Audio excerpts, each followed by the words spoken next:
Number 25, or sorry, 26, we are switching gears here. We're starting to look at logs in a little bit more depth.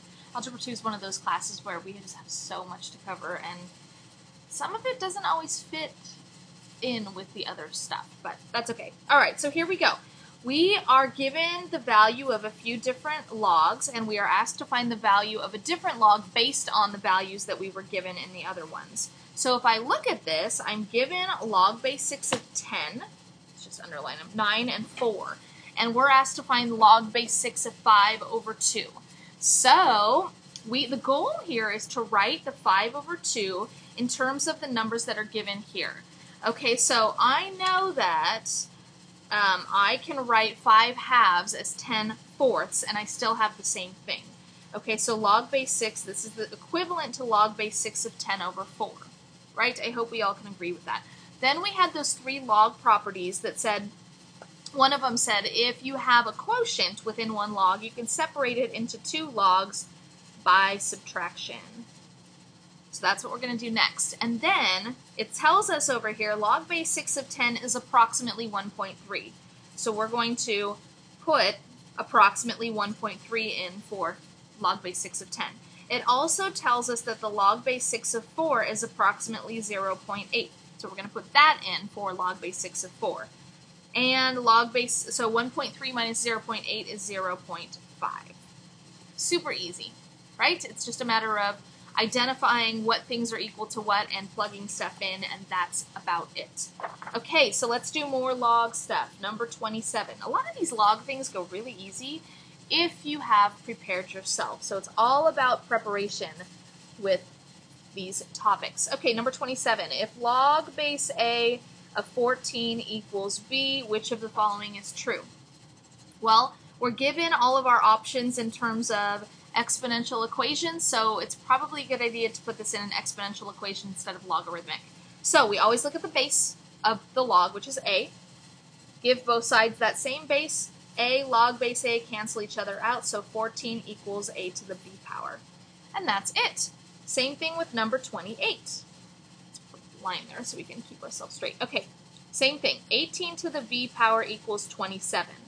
Okay, which is equivalent? We have a base of 18, so we take log base 18 of both sides.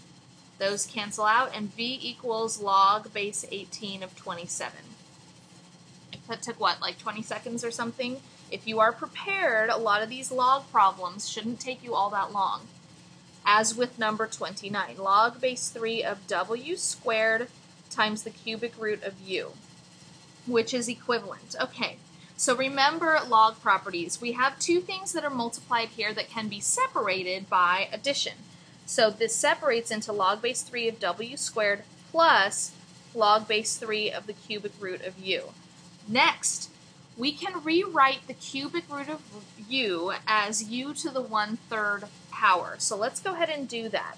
So log base 3 of W squared plus log base 3 of U to the 1/3.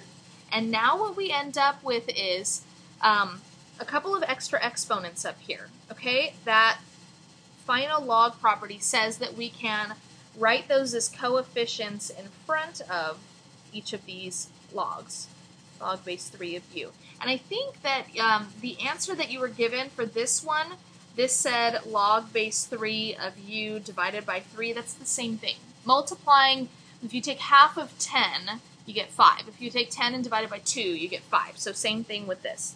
1/3 times log base 3 of U is the same thing as log base 3 of U divided by 3.